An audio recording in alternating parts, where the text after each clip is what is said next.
Jika wali-wali itu dulu, saya berkali-kali cerita kalau ngaji, wali-wali dulu itu kalau ditawarin Allah masuk surga itu tanyanya satu, ya Allah di surga ada sholat enggak? Kalau enggak ada saya enggak mau. Kalau sampean pasti enggak tanya gitu, pasti itu sudah ada. Gini, enak di surga orang usah sholat mesti gitu. Sudah jadi sudah lama sekali nganggap sholat itu problem. Dan itu berat masuk surga, begitu terus itu berat. Itu pertanyaannya gitu. Karena alam rohani kita, saya ulang lagi, alam rohani kita itu tidak kebayang kalau kita hanya nyuwun sewu nikmati secara seksual, secara biologis. Makanya ada ulama ditanya, kenapa sholat itu lebih indah ketimbang nikmatal miqah misalnya, nikmatnya hubungan biologis. Jawabnya ulama itu gini, lucu, jawabannya sederhana. Nikmatnya kamu punya anak itu apa? Jawabnya ulama itu lucu. Kalau sakit dia sembuh, kalau hilang dia datang. Saya ulang lagi ya, kalau sakit dia sembuh, kalau hilang dia datang. Sekarang orang tua yang punya anak sakit koma di UGD atau di emergency, itu senangnya tuh mengalahkan kesenangan apa saja. Kira-kira orang yang berhubungan intim atau yang hubungan biologis dengan orang yang sedang anaknya sembuh dari koma, senangnya senang mana? Senang yang melihat anaknya sembuh dari koma. Senikmat apapun hubungan biologis, seneng anaknya yang hilang ketemu. Nah, kalau anak ketemu saja orang seseneng itu, apalagi kita di surga, ketemu zat yang lama kita sembah, yang lama kita rindukan, yang lama kita rindu, kemudian ketemu di surga, maka tidak ada artinya surga tanpa melihat Allah Subhanahu wa Ta'ala. Memang harus dijelaskan secara rohani. Akhirnya orang ngerti bahwa nikmat tertinggi di surga adalah melihat Allah Subhanahu wa Ta'ala. Karena kalau anak-anak muda mungkin protes, ya enggak, ya enak kumpul sama widadari gini-gini. Wah itu kan yang trauma bojone jelek itu. Wah itu yang bojone jelek mesti kesusu masuk surga karena itu sudah jelek, cerewet, nggak mati-mati kan gitu. Terus dia ingin masuk surga mesti niatnya welek, mesti pikiran pertama itu kumpul widadari. Tapi ada ulama yang bikin analogi tadi, misalnya istri kamu cantik, kemudian anak kamu sakit, koma. Hubungan dengan istri sama dengar berita anak kamu sembuh, seneng mana? Seneng anak sembuh. Sama anak yang hilang, seneng mana? Anak yang hilang ketemu. Maka terus ulama bisa menjelaskan itu. Kalau orang ketemu anaknya seseneng itu, apalagi ini ketemu Tuhannya yang bertahun-tahun disembah, kemudian tidak pernah melihat. Di surga itu nanti kita melihat Allah Subhanahu. Makanya Allah begitu bangganya mempromosikan surga. Surga itu apa?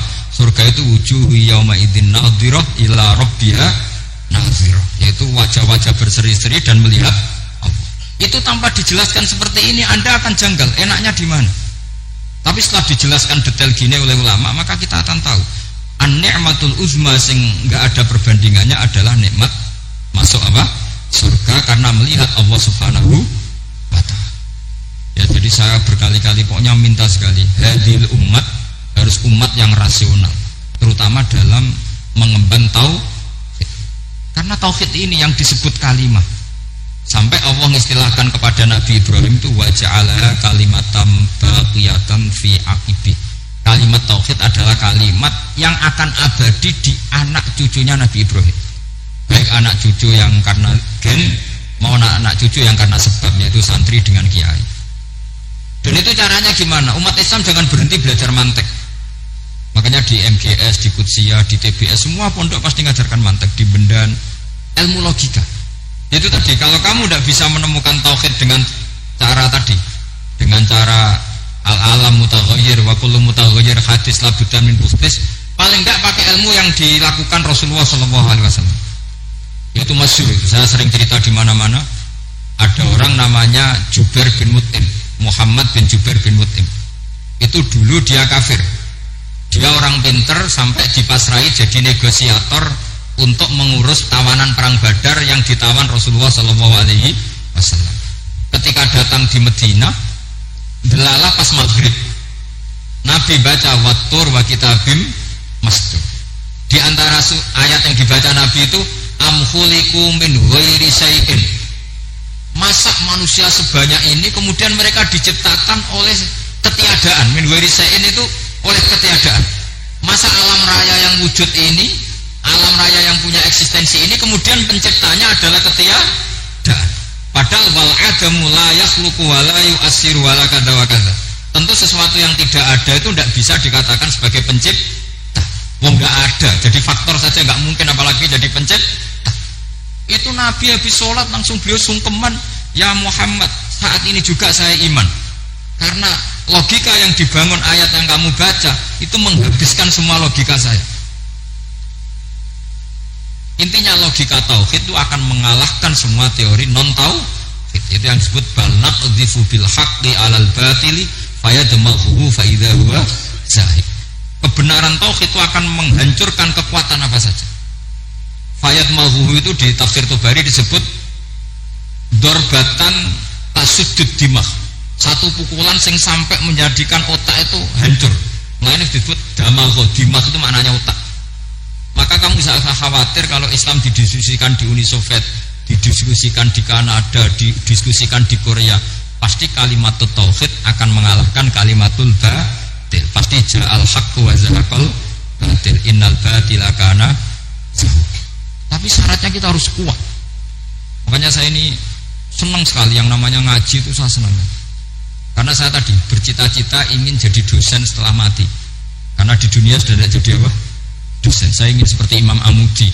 Pertama ketemu Allah, beliau disuruh ngajar malaikat tentang ilmu apa? Matematika yang mengarah ke tauhid.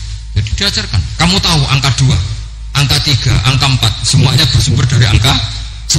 Berarti semuanya berawal dari 1. Gak tahu setelah itu malaikatnya dites lagi apa enggak tahu. Pokoknya pas itu malaikatnya paham semua oke. Kayak apa hebatnya umat Rasulullah Shallallahu Alaihi Wasallam? Karena akalnya kuat. Sehingga kita harus kuat. Sehingga kalimat yang benar disebut kalimatu haqqin 'alaiha nahya wa 'alaiha. Nah, kalimat yang salah disebut kaburas kalimatan takhruju min afwahim. Kalimat menjadi kalimat karena diucapkan, tapi tidak menunjuk hakikat. Kayak ini misalnya, ini tutup, ini putih, terus saya katakan hitam, berarti saya mengatakan ini hitam sebagai kata-kata karena diucapkan, tapi tidak pernah menjadi hakikat karena hakikatnya ini putih. Itu hebatnya Quran. Makanya Quran kalau gojlok orang kafir itu, gojlok orang kafir itu disebut apa? Kaburas kalimatan takhruju min afwahihim. Tapi untuk kalimat tauhid dikatakan apa? Yusabbitu walladzina amanu bil qawli tsabit fil hayatid dunya wa fil akhirah. Sebagian disebutkan wa ja'alaha kalimatam baqiyah. Kenapa kalimat tauhid itu kalimat yang abadi? Karena Allah sebagai Tuhan di dunia juga sebagai Tuhan di akhirat, dan selalu Tuhan pada masa yang tidak terbatas. Itu disebut wa ja'alaha kalimatam baqiyah. Kemudian umatnya Nabi mengganti kalimat yang gampang. Allah punya sifat baqa, punya sifat akhir. Maksudnya akhir itu la akhiralah. Terus semuanya yang faham ya alhamdulillah, yang enggak paham dikon ngapal wujud idam baqa mukhalafatul hawadisi qiyamuhu bi nafsi wahdaniyat qudrat irada. Wis paham. Lah kok sing rada alim terus roh bedane iki sifat ma'ani iki maknawiyah. Cara Mu'tazilah ngene, cara ahli sunnah ngene. Wah itu sudah kejumeten. Sementing sebuah wujud idam.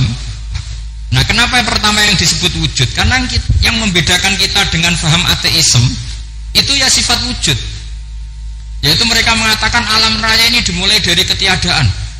Wah itu akal mana saja itu nggak bisa nerima, masa ketiadaan menciptakan sesuatu yang ada. Maka kata Ibnu Hajar al-Asqalani ketika mentafsirkan mensarai hadis, salasun mangkunna fihi wajata halawatal iman.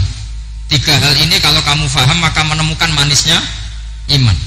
Manis itu enak.